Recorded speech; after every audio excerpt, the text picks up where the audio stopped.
Afin de stocker des grandes quantités d'eau potable, les Allemands ont produit des citernes pouvant contenir 1700 litres.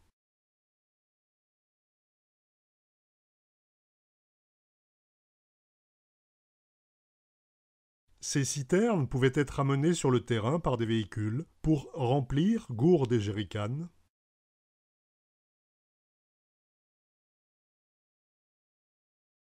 ou bien être positionnées à proximité ou dans des bunkers.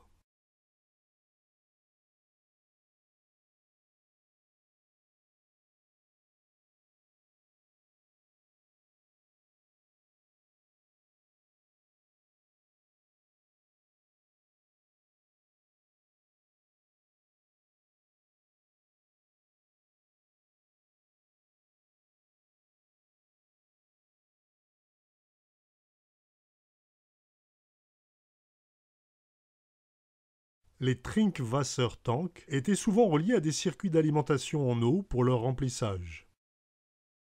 Le couvercle de l'orifice supérieur était alors percé et adapté en fonction du circuit d'alimentation. Cette grande citerne dispose de points d'ancrage permettant de la suspendre au plafond ou de la fixer au sol. Ses bords sont protégés par 4 tubulures qui permettent également une manutention lorsqu'elle est vide. Le poids à vide est de 270 kg et cette citerne peut contenir au maximum 1700 litres d'eau. Elle est équipée d'un dispositif de filtrage de l'air entrant qui utilise les éléments standards de masque à gaz. 2 containers cylindriques permettent le stockage d'une cartouche anti-poussière et d'une cartouche anti-gaz.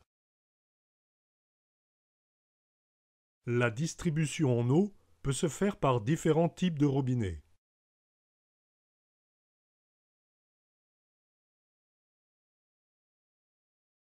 Le couvercle et l'orifice de distribution étant alors adaptés en conséquence.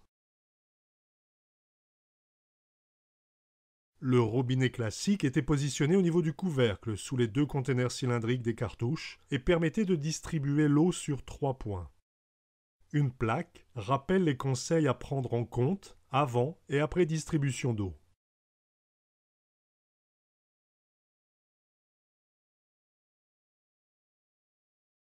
Donc il n'y aurait pas de groupe électrogène ici.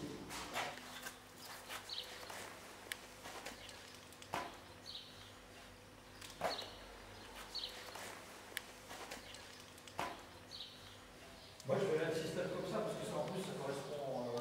Ah bah si, voilà. Ouais.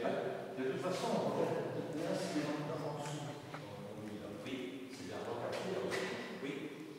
Donc si tu t'en surpression ici. Donc il y a des bouchons pour les filtres pour l'eau, pour le gaz. Et là, il y a une vanne triple qui se mettait ici. Et celles-là, elles étaient installées fixes pour alimenter des sanitaires. C'est pour ça que normalement ici, on devrait trouver une vanne qui s'ouvre avec la possibilité de mettre la vanne triple. Mais comme elle était installée fixe, ils ont remplacé les bouchons et j'avais un trop-plein qui était là.